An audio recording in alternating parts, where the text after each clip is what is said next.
Diyos ay mabuti at ang kanyang kabutihan ay magpakailan-kailan pa man.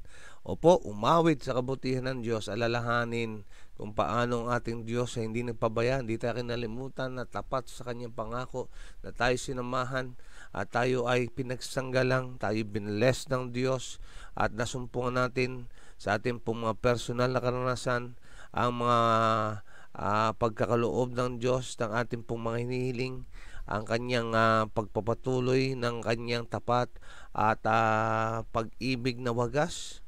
Yan, at ang kanyang habag at awa ay laging sariwa tuwing umaga. Kaya nga po, umawit sa kabutihan ng Diyos, mga minamahal ko. Magandang morning, Luzon, Visayas at Mindanao. Happy Monday, everyone. At sa ating po mga nakakasama sa ibang bansa, magandang umaga, magandang tanghali, magandang hapon, magandang gabi, magandang madaling araw. Anumang oras po ang inyong kinalalagyan, saan man dako kayo ng mundo naroon, ay laging sumagi sa inyong alaala at huwag na malilimutan. Minamahal kayo ng Diyos, nais kayo kanyang nais kalingain at kayo nais niyang i-bless na mainam at lubusan. Ako po muna yung kung Kristo, si Brother Marlon Diego, nag-aanyaya na sa loob ng isang oras. Magsama-sama po tayong unahin natin ating Diyos. Put God first and you will never be last. Ating po simulan ang ating pong araw na tayo umaawit papuri sa Diyos, nananalangin at mag-aaral na kanyang mahalagang mensahe ng pag-ibig sa bawat isa sa atin. Ating binabati ang ating pong mga kamanggagawa sa Panginoon sa pamamagitan po ng Google Meet. Magandang morning sa inyo pong lahat. At God bless everyone. At lalo na po ang hindi ko po nabati kanina, Sister Raquel. Yan, magandang umaga, Sister Raquel. Happy Monday. Magandang umaga po, Elder. Magandang maaga rin po sa pamilya niyo, sa ating po lahat. Ayan, thank you so much sa inyong pong mga pagbati at nawa ay gaya po ng madalas nating hinihiling sa Diyos, till Jesus comes, tayo po ay maaga, patuloy tayo na masigasig, may kasipagan na tayo ay maging mga tagapagpahayag ng kabutihan ng Diyos. At wag po tayong magsawa, mga minamahal ko. Ating po binabati ang maagang nagsipag-tune in sa ating pong FB Live. Ayan, Sister Queenie Cruz Duca. Blessed morning po. At gayon din, Sister Malda. Sabi niya, happy God first morning everyone. Thank you Lord for your guidance and protection every day. Thank you Lord for the blessings. Happy Monday to all. FB Live, Google Meet, and God's messages of love. Ayan, at sa ating pong mga nasa mga sumusubaybay po sa YouTube channel, ano po, thank you so much po. Yung mga nakasubscribe na, salamat po sa inyo. At sa mga hindi pa, ay meron po tayong YouTube channel, mga kapatid, God's Messages of Love Ministry. Ayan po ang pamagat. At kung para madali nyo po ito mapuntahan, i-type lamang po ang pangalan ng unang upload na video, ang God's Messages of Love, ang morning devotional, at ang nakalagay po doon ay mahal ka ni Jesus. At paki-click nyo po yon, lalabas po ang ating pong video. Tapos ay click nyo rin po ang channel. At maki-like, mag-iwan po ng like. At gayon din po paki-subscribe kung di man po kalabisan na hilingin sa inyo. At gayon din po ay pakipindot din ang notification bell para kayo ay updated sa mga bagong videos. Yung mga huling videos po, yun po ay mga compressed videos na mga pinaikli na lamang po yun. At maging blessing nawa sa inyo at pakishare din po mga kapatid ang mga videos kung kayo po ay na-bless. Okay, salamat po kay Sister Queenie sa inyo pong patuloy na pagsubaybay at sa inyo pong patuloy na pagsuporta sa ating pong media ministry / church planting. May God bless you po. At God bless din po sa inyo pong ministry. At shout out sa inyo po, sa ating pong mga kapatiran dyan. At ganyan din si Ate Senny Salita, every gising is a blessing. Salamat po sa panibagong araw at biyayang pinagkaloob mo, Panginoon, sa amin, sa mga anak mo. Amen and amen, Ate Senny. Napakaigi na ang ating pong puso ay nagiging mapagpasalamat sa tuwing tayo po'y gigising. At tunay nga na ibinabalik natin ang pasasalamat na yun sa pamamagitan ng pakikipagtagpo sa Kanya. Okay, atin binabati rin si Tatay Ricardo at Nanay Lita Bacobe at gayon din si Ate Mary. Magandang umaga po sa lahat. God bless po. Nakawi kayong ligtas sa lahat. Thank you sa mga prayers. God bless. our devotional. Thank you so much po sa inyong po mga pagpe-pray kahapon. Kami po ay nakarating na malulhati sa Bulacan. At amin po nakamusta ang aking nanay. Yan, pasama niyo po sa prayer mga kapatid, ano? At hirap siya sa kanyang paglalakad sapagkat yung meron siyang kagaya nung akin, nung salamat sa Diyos at yung akin ay naresolbahan sa pagitan ng hilot, ano po. Yung kanya po ay may ipit din sa ugat, nerves din ang kanya pong problema sa balakang at apektado ang kanyang paglalakad. At nawa ay makahanap agad si Piti nang dapat na dalhin doon para siya po ay masamahan niya ang aking nanay habang magpapalakas at pagpapagaling. At ayan, thank you so much. Okay, so ating binabati rin sa ating pong Google Meet si Ate Sara. Good morning, Ate Sara. Good morning po. Happy Monday po. Happy morning devotional and God bless po.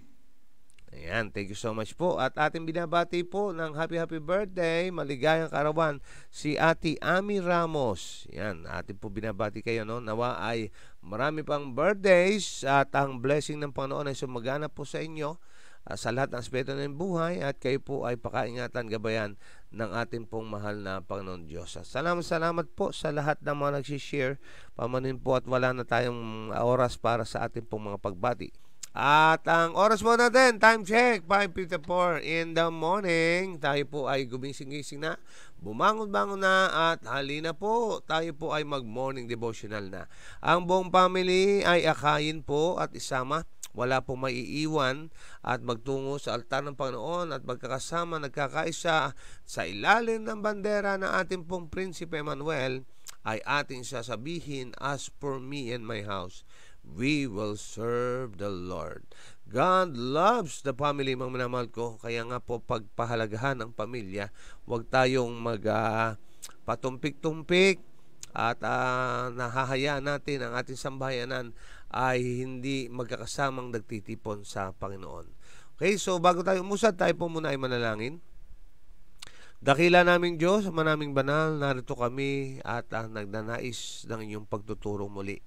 Minsan pa, presensya niyo po ang aming pong maging karanasan at ang banal niyo Espiritu naman inyong isugo, O Diyos, na siyang maghahanda sa aming tenga upang makinig na mainam at gayon din ang aming pong puso't isipan sa pagtanggap at pagkakabuhayan ng iyong mga katotohanan, na kung saan ang katotohanan nyo ang siyang magpapalaya sa amin at ang katotohanan nyo na siyang inyong salita ang siyang magpapabanal sa amin. Baguhin ang aming po mga buhay tungo sa buhay na nais nyo na magkaroon kami at ang inyo po kaming gawin na nasa wangis at larawan ng aming pong Panginoon Jesus. Maasa kami, O Diyos, na magiging blessing para sa lahat ang aming pong mga mapakikinggan at matututo kami sa iyong paaralan na mahalagang mga aralin na nais nyo na aming pong matutunan at may apply sa aming pong mga buhay. At nawang yung mga anghel ang italaga upang kami po ibantayan at ingatan, makatapos po kami na hindi kami maantala at bagkos ay aming masasabi kayo ay aming nakatagpo na pangyan ang tinig po ninyo at nakaranas ng isang taimtiman at mas malalim na pakipagdiig sa inyo po. Salamat po Ama sa pagdinig sa panangin, patawarin kami sa pagkakasala namin, alang-alang po sa matamis dakilang pangalan ng aming Panginoon Jesus. Amen and amen. Okay. Oy, may bago tayo. Ano po? Ating binabati si Emmanuel Gil at Samuel Gil. At sana tama ang aking pong mga pagbasa ng kanilang mga apelyido, no po.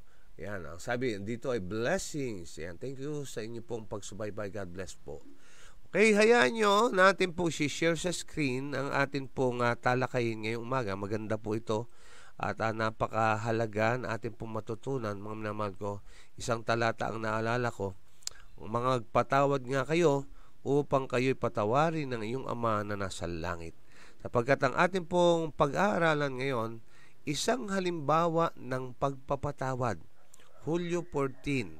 Mula po sa aklat ng Genesis chapter 50 verse 21, Ako ang magbibigay para sa iyo at sa iyong mga anak, at inaliw niya sila at kinausap sila. Ang kasaysayang ito, mga minamahal ko, ay pinatutungkulan po ang karanasan ni Jose at ang kanyang mga kapatid at si Jacob na kanilang ama, mga minamahal ko, ay atin pong pag-aaralan, o si Jacob na later on ay tinawag na Israel. Okay, so ito po ang kasaysayan para magkaroon lamang po tayo ng background. Ano po? Si Jose po ay ang tinatanging anak ni Jacob, na kung saan ay pinagpakitaan niya na kagandahang loob ang kanyang anak na ito. No po? At sa katunayan, dahilan dyan ay pinagawa siya ng makulay na damit, na kung saan ito ay labis na kinagalit na kanya pong mga kapatid. At sila po ay mga pastol at nagkaroon ng pagkakataon na idutusan ni Jacob ang kanyang anak na dalhan ng pagkain o kalingain yung kanyang mga kapatid. At dahilan sa inggit, mga minamahal ko, ginawa ng di maganda ng magkakapatid si Jose. Sa katunayan, tinapon siya doon po sa balon na walang tubig. Ang gusto sana'y patayin, pero si Ruben bilang kanilang panganay na kapatid ay pinigilan, no, in a way, no po, na iligtas na wag patayin. At bagkos ay siya po ay naipagbili. Okay, nakarating siya sa lugar ng Ehipto at siya po ay nagtrabaho sa kay Putipar at anuman ang kanyang hawakan ay pinagyaman ng Diyos. Yon, hanggang sa siya po ay nabilanggo. Huwag na natin masyadong i-detalye. At sa bilangguan, mga minamahal ko, ay pinagyaman din siya ng Diyos. At doon ang nagkaroon ng pagkakataon na dahilan sa mga panaginip na pinaliwanag ay napunta siya sa lugar ni Parao. No po? To make this long story short, ay naging gobernador po siya sapagkat nagkaroon ng tagutom sa buong kalupaan, hindi lamang po yung Ehipto kundi sa maraming lugar, at kasama ang lugar na kanya pong mga kapatid at kanyang ama. At ang sabi sa kanyang ama, no, kanyang mga kapatid, mga minamahal ko, siya po ay nilapa ng mabangis na hayop. Sa katunayan ay nilagyan ng dugo ang kanya pong makulay na damit at nagluksa si Jacob sa kalungkutan dahil sa kanyang anak na minamahal. Okay. So ngayon ay nagpunta sila doon sa lugar na Ehipto. Ito pong mga magkakapatid sapagkat doon ng balita ay may pagkain sapagkat si Jose nga po ang siyang nag-interpret ng panaginip at siyang inatasan upang mag-ipon sa loob ng 7 taon na masagana ay naipon niya ang mga pagkain para sa Ehipto at sa mga karatig lugar. At namili doon ang kanyang mga kapatid, hindi siya nakilala at doon na patotohanan ang kanyang panaginip na yung kanyang mga kapatid ay yumukod sa kanya. Okay, so ang nangyari ay sabi niya ay hindi siya nagpakilala at sinabi ay sila yung mga tiktik, ikinulong ng 3 araw at si Simeon ay ginawang bihag upang sabi niya, upang mapatunayan ko na totoo yung sinasabi, dalhin niyo sa akin ang iyong bunsong kapatid at hindi niyo makikita ang aking mukha kapag hindi niyo ginawa yon. So ang ginawa, pinrenda si Simeon at sila umuwi at nakita yung kanilang bayad ay nasa loob ng kanilang sako. At pagkatapos ay yun nga, naisama si Benjamin at si Judah ay nag-assure kay Jacob na walang mangyayari at kung may mangyayari ay siyang mananagot. At doon nga, mga minamahal ko, paikli na natin ang kwento at nangyari po, mga minamahal ko, ito pong kwento na atin pong binabasa. Okay, na po yung atin pong babasahin ngayon. Ito po ang laman. Ang mga anak ni Jacob ay bumalik sa kanilang ama, dala ang masayang balita. Yan, kasi ang nangyari po dito, nagpakilala na si Jose, mga minamahal ko, no? Kasi nung uuwi na muli yung pong mga magkakapatid, dala yung si Benjamin, nilagay yung pong inuman doon sa sako ni Benjamin. So therefore ay ikukulong muli si Benjamin. So ang problema, mahal ni Jacob si Benjamin at si Judah sa pagmamahal ng at sa pagtupad sa pangako ay sabi niya, ako na lamang po ang inyong ikulong at wag po iyan sapagkat kapag iyan ay ikinulong ay hindi na ang aming ama ay bababa sa hukay na may pagdadalamhati. So paikli natin, nangyari na nagpakilala na si Jose at doon po ay nagkaroon ng pagpapatawaran, paghingi ng tawad at pagbibigay ng pagpapatawad. Ito pong si Jose doon sa kanyang mga kapatid. Okay, so sabi po dito, bumalik yung mga anak niya at binalita sa kanilang ama na buhay si Jose. Ang sabi dito ganito, si Jose buhay pa at siya ang gobernador sa buong lupain ng Ehipto. Nung una ay nabigla ang matanda. Ay sino nga bang hindi? Sa mahabang panahon, mga naman ko, ang akala niya, ang kanyang minamahal na anak ay patay na. At gayon sasabihin sa iyo na buhay pala. Samantalang nung nagsabi sa kanya na patay, iyan din mga nagsabi na buhay. Yung pong mga kapatid na yan niya. No po? Okay, anong nangyari? Hindi siya makapaniwala sa kanyang narinig, ngunit ang kanilang salita ay nagdulot ng panghina ng kanyang puso. Ngunit nang makita niya ang mga karwahe at ang mahabang hanay ng hayop na may karga, at nang si Benjamin ay muling nasa tabi niya, napanatag siya at sa puspos ng kanyang kagalakan ay bumulas. Tama na, si Jose na aking anak ay buhay pa. At ang sabi dito, pupunta ako at makikita ko siya bago ako mamatay. Pagkatapos, ginawa ng magkakapatid ang kanilang nakahihiyang pagtatapat sa kanilang ama at humingi ng tawad sa kanilang masamang pakikitungo kay Jose, at hindi pinaghinalaan sila ni Jacob ng ganoong kalupitan. Ano pong nangyari? Pinakita ng mga magkakapatid yung pong regalo ni Jose sa kanyang ama. No, katakot-takot ng mga hayop at mga may dalang pagkain. At si Benjamin na bunsong anak ay muling naibalik sa kanya. At heto na ang confession. Alam niyo mga kapatid ko, no, damhin natin ang istorya. Ilagay natin ang ating mga paa sa sandalyas ng ating pong napakikinggang istorya ngayon. Ito po ay totoong buhay. Ito po ay mga totoong tao at mga totoong kasaysayan, mga naman ko, at napakaigi na matuto tayo mula sa kanila. Ano pong ginawa? Yung nakahihiyang kasalanang kanilang ginawa. Yung kanilang pinagmalupitan ang kanilang kapatid at siya ay pinagbili. At kung inyo pong titingnan at inyong aalalahanin sa mga sumasama po sa atin sa 777 prayer, katakot-takot na pagdurusa at paghihirap ang inabot ni Jose sa lugar po ng Ehipsyo. Kaya na naikwento natin mga kapatid ko, no, pinagbili doon para maging alipin, at mula sa pagiging alipin naging bilanggo. Yan po ay dahilan sa kalupitan ng kanyang kapatid. Pero hindi po ito kinuha ni Jose bilang isang dapat na hawakan at mamuhay na may galit at pagkapot. Ngunit pinatawad niya yung kanyang mga kapatid matapos po na sila'y subukin. At heto ngayon, ang kanyang mga kapatid, inamin ang pagkakasala, nakahihiyaman, na nabigyan nila ng sama ng loob ang kanyang ama, pero sila po ay nagpakumbaba at kanilang ipinahayag ang kanilang mga pagkakasala at ang pagpapatawad ay kanilang hiniling. Ang sabi dito, ngunit nakita niya ng lahat ng ito ay pinalampas ng Diyos para sa kabutihan. Sino po yung tinutukoy? Ito pong si Jacob, na ang kanyang pagtanggap sa pagsisiwalat ng katotohanan ng kanyang mga anak, hindi po ewan ko kung ating po titingnan, kung halimbawa tayo yun, ako po ay siguro ay nagsusumiklab na ang ating pong bunbunan sa galit. Siguro kung totoo yung pong nangyayari doon po sa napapanood natin mga cartoons, ay umuusok ng ating ilong at umuusok ang ating tainga. At gusto na natin kurutin man lang ito pong mga anak niya ito, no? Pero hindi ganon, mga kapatid ko. Ang kanyang damdamin, ang kanyang isipan, sabi nga Romans 8:28, sabi niya, ang lahat ng mga bagay nangyayari na magkakalakip para sa ikabubuti ng mga nagmamahal sa Diyos. Ito po ang damdamin ni Jacob.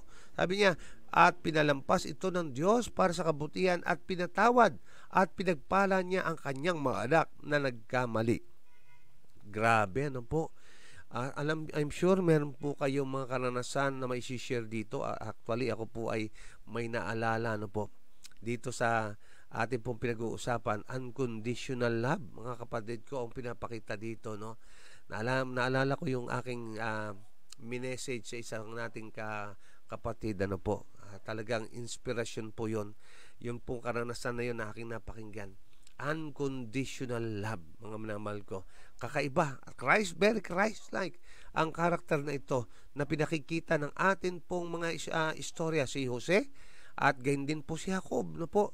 Sabi dito ay sa isang pangitain noong sabi, ang mga banal na salita dumating kay Jacob, huwag kang matakot na lumusong sa Ehipto, sapagkat noon gagawin kitang isang malaking bansa. Ako'y bababang kasama mo sa Ehipto at tunay na isasampa kita uli at ipapatong ni Jose ang kanyang kamay sa iyong mga mata. Yun po ang assurance na siya po ay pwedeng magtungo sa lugar ng Ehipto. Yun po ang sagot ng Diyos dito sa mga pangyayari ito sa kanyang lingkod na si Jacob. Okay, yung assurance na siya ay isa sa kanya. Okay, tuloy natin. Ano pong sabi pa sa ating pong binabasa? Okay, sabi dito, at ang pagkikita ni Jose at ng kanyang ama ay lubhang madamdamin. Iniwan ni Jose ang kanyang karwahe at tumakbo upang salubungin ang kanyang ama sa paglalakad at niyakap siya at sila'y umiiyak sa isa't isa.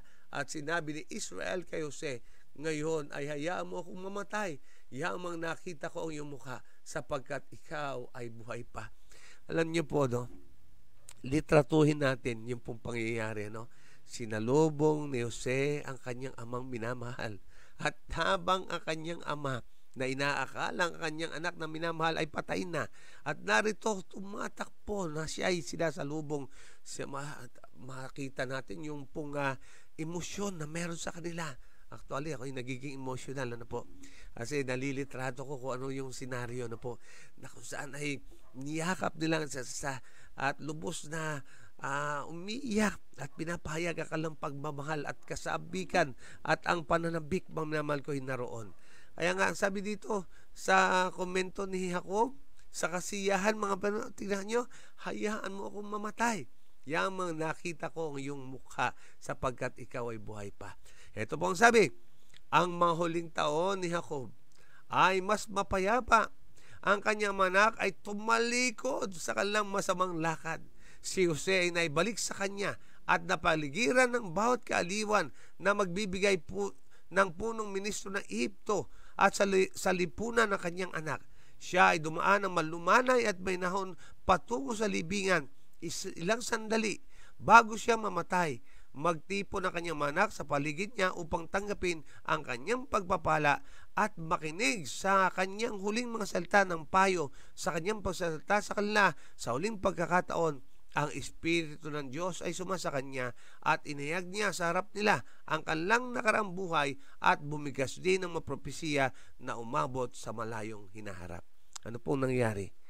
Sa huling mga buhay ni Jacob, ay naging mas masaya siya, mas maging mapayapa siya, sapagkat ang kanyang anak na akala niyang patay na ay buhay pa, at ang kanyang mga anak ay nangipagsisi at nangagbagong buhay. Alam nyo, ito po'y refleksyon ng ating pong Ama sa Langit. Ano po? Ito po'y refleksyon din ng kung ano tayo dapat at kung ano dapat ang ating pong gawin sa harap ng ating pong mahal na Diyos at sa harap ng ating pong kapwa. Yung pagpapakumbaba, yung hindi pagkikimkim ng galit, yung atin pong instantly ay paghingi ng pagpapatawad. Yan po dapat ang ating pong mga tutunan. Ano po? Isang halimbawa ng pagpapatawad ang ating pong nasaksihan ngayon, mga namahal ko. At anong saya, anong ano sa damdamin, mga namahal, ginhawa sa damdamin ang maging karanasan ang pagpapatawad. Ang sabi dito, si Jacob ay isang mapagmahal na ama. Wala siyang hinanakit sa kanyang anak na nalulungkot. Napatawad niya sila. Minamahal niya sila hanggang sa huli. Ngunit itinaas ng Diyos sa pamamagitan ng Espiritu ng propesiya ang pag-iisip ng Jacob sa kanyang likas na damdamin. Sa kanyang mahuling oras, ang mga anghel ay nasa paligid niya at ang kapangyarihan ng Diyos ay sumasa kanya. Yan, so yan po ang ating pong istorya na ating pong pagbubulay-bulayan. Ang karanasan ng pagpapatawad. Ang karanasan at yung ating pong mga testimonya, minamahal ko, kung paano ang ating sugat na puso ay pinalaya at kung anong malaking pagpapala ang karanasan ng pagpapatawad. Alam nyo, ito po ay ating tingnan ang ating Panginoon Jesus, ang ating pong Panginoon Diyos, sapagkat tayo po, ito pong mga alibughang anak na kagaya rin po ng mga kapatid ni Jose. Okay, so huwag na tayo magpatumpik-tumpik. Tayo po ay dadako na sa atin pong pag-uusapan ngayon, mga minamahal ko.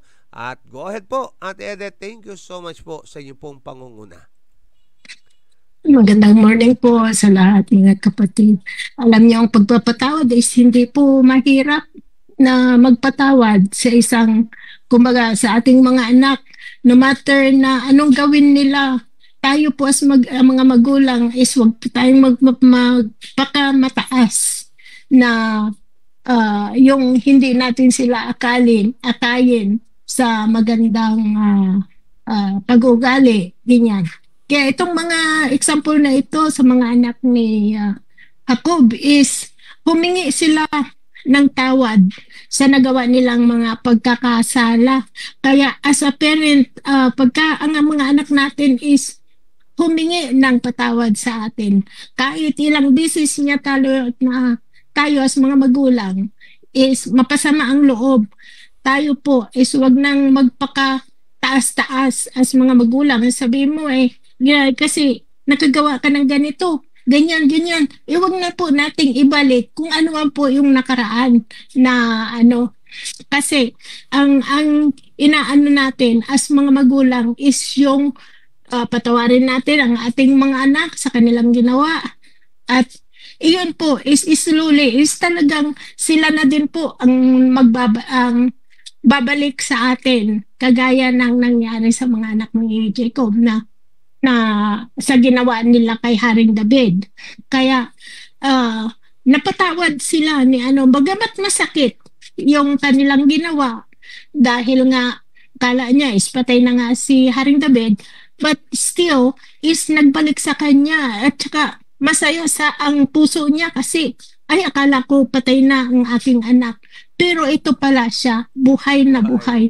Kaya masaya na rin sa damdamin ni Jacob na nakita niya na muli ang kanyang mga anak ng kanyang anak na si David.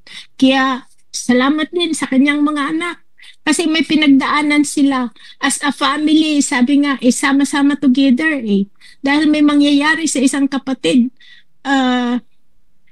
parang isinave na nila yung kanilang kapatid. Kaya ang pamilya is napaka-importante, mga kapatid. At doon lang tayo kukuha ng ating lakas na yung manumbalik. Kahit sa pananampalataya, kung tayo man po ay na humingi tayo ng tawad sa ating Panginoong Diyos, tayo po ay talagang papatawarin niya na Kaya yan ang pinakamataas nating magulang. Bagamat tayo ay magulang din, pero ang Panginoong Diyos, pag tayo ay manumbalik sa Kanya, sabihin natin sa Kanya kung ano yung nagawa nating mga kasalanan, kahit kayo lang ng Panginoong Diyos ang mag-usap, talagang papatawarin kayo. Wala namang sinabi ang Panginoong Diyos na ikaw nakagawa ka ng ganito, hindi kita mapapatawad. Yeah. Bagamat sa atin, may mga magulang na gano'n yung high pride. Pero ang Panginoong Diyos, hindi yan siya high pride. Kasi basta tayo ay humingi ng tawad sa Kanya, mapapatawad niya tayo. Kaya huwag tayong mag-atubili na kahit anong nagawa natin, basta tayo ay ihihingi ng tawad. Anuhin na natin na napatawad na tayo ng Panginoong Diyos. Amen. Ngunit, siyempre may din yan. Napatawad niya na tayo, wag na tayong sasama pa sa masama. Parang ganun po yung ko. As ang mga magulang, siyempre akapin mo ang iyong anak na nagkasala sa iyo, pero humingi siya ng tawad sa iyo. Correct. Ikaw pa siyempre, ay salamat Panginoon. Una mong pasalamatan ng Panginoon kasi bumalik ang anak mo sa iyo at humingi ng tawad. Amen. Yan lang po. Amen. Alam mo, napaka-init ang ating pong pinag-uusapan at napag-aralan ngayon. Very Christ-like. Ito pong si Jacob, si Jose. Mamamahal ko, kung paano yung kahandaan ng pagpapatawad ay nandun sa kanilang puso. Ito po'y sa atin, aral sa atin mga kapatid, sapagkat ang sabi natin, pinupropess natin ng ating mga labi, tayo'y tagasunod ni Kristo. So therefore, kung ikaw ay tagasunod ni Kristo, dapat ganito rin tayo. Yung pagpapatawad ay laging available. Yung pagpapakumbaba, minamahal ko, ay laging available para sa atin. Pero kung yung mapapansin at maobserbahan sa atin sa sarili nila, mga kapatid, wag na tayong lumayo. Pagka may nasabi lang sa atin yung iba, aba, ay talaga namang kinikimkim natin yung ating pong mga galit. Naghihimutok tayo. Salita pa lang yon. Pero tingnan niyo po yung nangyari dito kay Jacob at dito po kay Jose. Di ba gawa yon? Ginawa sa kanila yung mga hindi magaganda, mga minamahal ko, pero nagkaroon ng kahandaan na maging open sa kapatawaran. At ang maganda rin maging matutunan na mga kapatid, yung pong pagsisisi, yan po ay may ebidensya. At napatunayan iyan ni Jose sa pamagitan ng mga actuation na ginawa ng kanyang mga kapatid. Diba si Judah, nang ikukulong na si Benjamin, sabi niya, wag po siya ang inyo pong ikulong, kundi ako na lamang. Ako po ang mananagot sa kanya pong buhay sa aking ama. Di ba? Very Christ-like din. No po? Yung pong buhay na dapat sana ay kabayaran, yung buhay ni Benjamin ay inako ni Judah. Yan. So, thank you so much po, Ate Edith. Okay, priority lane. Ate Sara, sige po, go ahead. Pagkatapos ay Sister Imelda. Okay, good morning po ulit. May kasabihan nga po na ang magulang di makakatiis sa mga anak, pero ang mga anak makakatiis sa magulang. Ba't ko nasabing makakatiis sa mga anak sa magulang? Hamak nyo, ilang years sa tagal ng panahon na itinapon nila si Jose. Itinago nila yon kay Jacob. Kumbaga natiis nila na hindi sabihin sa kanilang ama na dapat na sabihin nila para hindi nag-isip ang kanilang ama. Di ba po? Nakatiis ang mga anak. Pero sa kabila po niyon, yun nga po, nagkaroon ng kapatawaran dahil talaga pong hindi matitiis ng magulang ang isang anak. Ba't po ganon? Kasi po, si Jacob ay nakakatalos ng mga aral ng Diyos. Amen. Kumbaga, yung nai-apply niya sa sarili niya na hindi dapat magtanim. At ganun din po si Jose. Kumbaga, kung wala pong ganun at pagkakilala si Jacob sa ating Panginoon, ay baka talaga pong tuloy-tuloy na silang magwatak-watak at magkagalit-galit. Kaya po mas mainam talaga po na may kaalaman ka tungkol sa Panginoon, Amen. Sa mga utos niya. At lubusan kang naandun ngang pananampalataya mo sa Diyos para ang lahat ng mga pangyayari, may mga pangyayari mang ganyan, ay nagkakaroon ng kalinawan at kapayapaan. Yun lamang po. Amen, Ate Sara. Napakahalagang bahagi po yung shinare ni Ate Sara. No? Imposible sa ating sarili lamang po talaga, mga kapatid ko, na magawa natin yun. Ano? Biruin mo, mga kapatid, ano? Kung yung na-point out yan ni Ate Sara, na-imagine ko tuloy. Mahabang panahon na ito'y nangyari. Ito po, no? Yung pong kay Jose, paggawa ng kasama ng kanyang mga kapatid. So makikita nila araw-araw yung kalungkutan ng kanilang ama, Ate Sara, di ba? Dahil yung kabiguan, kalungkutan. Pero natiis nitong mga kapatid ni Jose, no po? Alam nyo, yung kahihiyan, kasama na po dun eh. Yung pagmamatigas ng puso sa pagkakasalang ginawa. Tapos yung kahihiyan na aminin mo yung pagkakasala. Yan po ang nagiging setback, mga kapatid ko. Kaya yung kapakumbaba ng pagpapatawad ay hindi maibigay at paghingi ng tawad ay hindi natin magawa. Kaya nga, mula sa ating pong istoryang nabasa, nawa matutunan po natin mahalagang leksyon para sa atin pong pag-develop ng Christ-like character. Okay, Sister Imelda, pagkatapos ay Brother Dong. Thank you, Ate Sara. Mapagpalang umaga po sa ating lahat, mga minamahal na kapatid. Makikita po natin dito si Jacob na siya po yung ama na, di ba po, mahal na mahal niya si Jose at si Benjamin. Na makikita niyo po dito na kung gaano niya kamahal ang kanyang mga anak. Kasi yung mga anak niya iba, ito po yung mga siloso.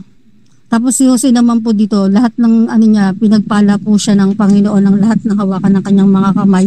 Kaya siya hindi makapagtanim ng galit sa kanyang mga kapatid sa kabila ng kanyang mga karanasan sa ginawa sa kanya ng kanyang kapatid. Siya ibinenta, hinulog sa balon. Makikita niyo po kung gaano kabuti si Jose dito. Kahit ginawan po siya ng masama ng kanyang mga kapatid, pinakitaan niya pa din po ito ng kabutihan ng kanyang mga kapatid. Po dito yung pagpapakumbaba, pagmamahalan, pag-ibig, Dahil kung sa kabila po yung kung sa atin pong tao yun, hindi po natin magagawa yun. Pero siya, nagawa niya po yun alang-alang sa kanyang pagmamahal sa kanyang kapwa.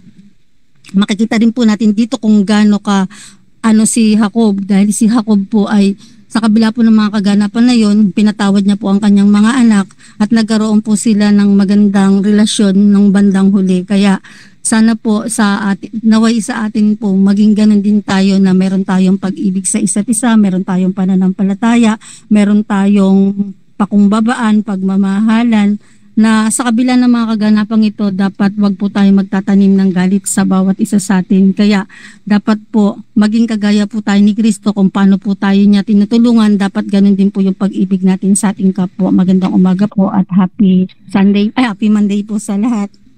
Amen. Sister Amen. Brenda. Para lang sinabi ni Ate Sara kanina, no, mga kapatid ko, no, na kung saan yung relasyon sa Diyos ay meron po si Jacob. At makita natin na naipasa niya sa kanyang anak, naturuan niya yung kanyang anak.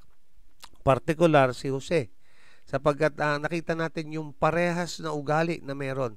Si Jacob, sabi niya, hindi niya inisip na yun ay masamang pangyayari, na ito ay pinalampas ng Diyos para sa ikabubuti. Actually, kung yung babasahin po yung istorya, si Jose ganun din.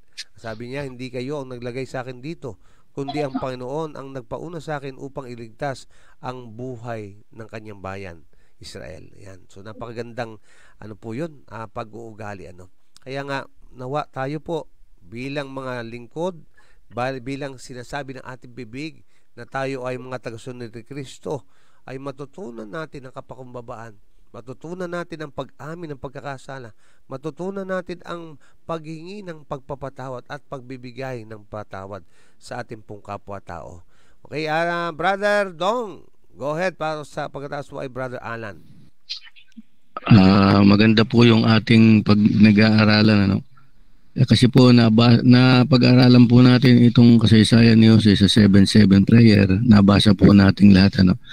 At hindi naman po natin maitatanggi na si Jose ay sumasalamin sa ating Panginoon. Kumbaga sa pagpapatawad ay ganun-ganun din ang ating Panginoon, sapagkat tayo po yung mga kapatid ni Jose na patuloy na nagkakasala, ngunit napatawad. Ang pagpapatawad daw po, Brother Marlon, ay isang napakahalagang sangkap ng paggawa ng mga Kristiyano, sapagkat ito po ay pagmamahal at pagtitiwala sa Diyos. Sa dinanas ni Jose, lumalim po ang kanyang pananampalataya. Sa dinanas niyang pagsubok sa kanyang buhay ay naintindihan niya kung ano ang plano ng Panginoon para sa kanya. At siyempre po, hindi mawawala doon na mga kapatid yung sinasabi ni Apostol Pablo na mamatay sa sarili. Sapagkat tunay na hindi magagawa ng isang tao magpatawad, lalong-lalo na po yun, napakabigat ng ginawa sa kanya. Ultimong mga kapatid niya na sana ay kanyang sasandigan ay ibinenta siya at ginawa siyang alam niyo naman sa Ehipto, siyempre hindi nila kalahi yun. Pero tingnan niyo, nakita niyo yung plano ng Diyos sa kanya. Sabi niya nga, hindi kayo nagdala sa akin sa Ehipto kundi ang Panginoon. So alam niya yung plano ng Panginoon sa kanya. Nakita niya agad yun na naging maayos naman at maganda ang kanyang kalalagayan doon sa Ehipto. So ganun din dapat ang refleksyon ko dito, Brother Marlon. Sa ating mga tao, ay makita rin nawa natin yung plano ng ating Panginoon. Bagamat tayo ay dumaranas ng mga, totoo naman, daranasin nating lahat yan, iba-ibang problema,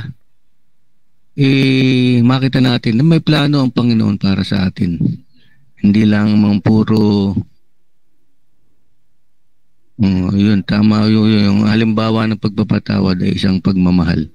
At nire-reflect natin doon ang ating Panginoon. Yun lang po, magandang umaga po sa lahat. Amen and amen. Napakahalaga po nito yung ating pong pinag-uusapan mga kapatid ko, no, yung pagpapakumbaba at pagbibigay ng tawad at paghingi ng pagpapatawad. Kasi kung inyo pong matatandaan, ang sabi po ng banal na kasulatan, kung tayo daw po ay maghahandog sa templo at ating maalala na meron po tayong pag-aalitan sa ating pong kapwa, ang handog ay huwag muna ituloy, magtungo ka sa inyong kinakasamaan ng loob at ayusin yung inyong masigalot. At pagkatapos ay tsaka ka pumunta sa templo upang ikaw ay maghandog. Napakahalaga po yung ating pong pinag-uusapan ngayon. Magpatawad upang ikaw ay patawarin naman ng Diyos. Ngunit ang tendency ng tao, mga minamahal ko, magkimkim ng sama ng loob at magpatuloy sa pagkagalit. Tanong, kailangan ba natin gawin? Mahirap man. Yes, kailangan po natin gawin. Bakit hindi natin gawin? At atin pong lagi na lamang binibigyan ng katwiran yung ating pong mga nararamdaman. Sinaktan niya ang puso ko binigyan niya ako ng sama ng loob mga kapatid, kamusta naman tayo? Hindi ba natin nabigyan ng sama ng loob ang ating pong Panginoon? Hindi ba't mas lalong higit ang ating pagbibigay sa Kanya? Dapat po tayo pinatawad niya at kinakailangan din ay matutunan din po natin magpatawad din naman. Okay, Brother Alan, pagkatapos ay Ate Sara, tapos babasa tayo mga komento. Magandang umaga po ulit sa lahat. Ang tinatnan po dito mga kapatid ang naging problema kasi dito, si Jacob ay nagkaroon siya ng pagtatangi sa kanyang mga anak Kaya bumangon ang inggit doon sa kanyang mga anak na nagdala ng bagay na hindi ka nais-nais na ginawa ng mga anak sa kanya, sa kanilang kapatid. So dito, ang kinatlan din po dito mga kapatid ay gayahin po natin ng ating Panginoon. Huwag po tayong magtatangi sa ating mga patiran, sa ating mga pamilya. Ay kapag dito ang ulang-ulang bagay na sisira sa magandang relasyon. Kaya sabi nga, ang Panginoon ay mahal tayo lahat. Kaya marapat na bagay nito ay maging paalala po sa atin sa pagpapalaki sa ating mga anak, sa ating relasyon, sa ating mga kapatiran, ay itong bagay na lagi nating sa loob. At inot po dito mga kapatid ay ang pagmamahal po. Yun lamang po. God bless us all. Amen and amen. Thank you so much. Amen. Ate Sara, sige po, go ahead.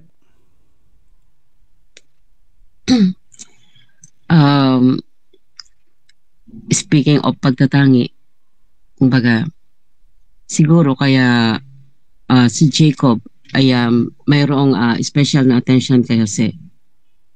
Ay kumbaga, ang para sa akin po, alisin natin ang pagka-selfishness dito. Yung pagka-makasakim sa atensyon. Kumbaga, sa isang pamilya, ako bilang isang ina, sabing may 4 na anak, talaga po, lahat po mahal ko ang mga anak ko.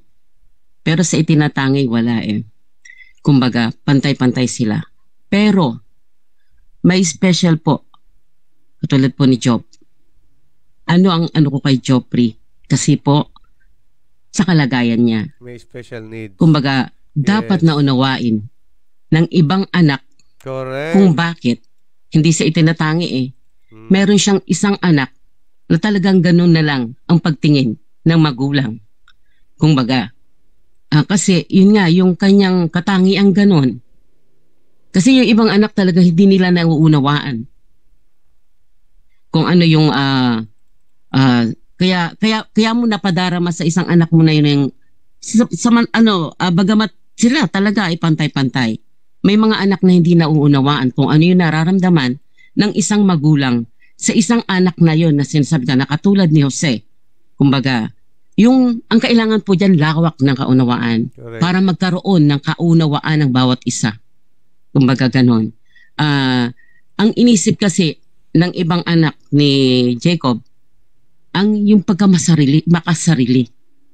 Hanggang sa, yun nga, humantong na lang sa, itinapon nila si Jose at gusto pa nilang patayin. Buti na lang hindi umabot sa ganon. Kumbaga, unawa ang kailangan sa isang pamilya na sinasabing may itinatangi. Hindi, walang itinatangi, kundi pantay-pantay ang pagmamahal ng magulang sa mga anak. Yun lamang po ang katandaan. Yun lamang po. Amen, Ate Sara. Kaya Amen. maliwanag po ang sabi ng ating pong Panginoon Jesus kung sino man ay ibig sumunod sa akin, tanggihan ang kanyang sarili. Kasi kapag ka tinanggihan ang sarili, patay ka sa sarili mo, mga kapatid, ano? Kaya nga tayo laging mahinanakit, lagi tayo may galit sa ating katawan, ay dahilan sa ang laging nakatingin tayo at laging ating inaantay yung ating pakiramdam. Hindi po ganoon, mga kapatid. Tama ang sabi ni Ate Sara, no? Kapag ka nawala yung inggit, tinanggihan mo yung sarili mo, nawala yung inggit, hindi po hahantong sa ganito yung ating pong mga pinag-uusapan, ano po. Kaya mga kapatid, matuto tayo mula po sa prinsipyo ng banal na kasulatan. Okay, thank you sa inyo po mga pag-share at basa tayo ng komento, tapos ay mag-pray na po tayo. Ang sabi po ni Sister Joy Villarosa, good morning po sa lahat. Sister MJ, blessings everyone. Thank you so much po, Sister MJ, sa patuloy niyo po na pagsuporta at pagsubaybay. May God bless you po. At ngayon si Tita Lolet ay kasama rin natin. Ang sabi ni Sister Arsenia Merioles, ito po.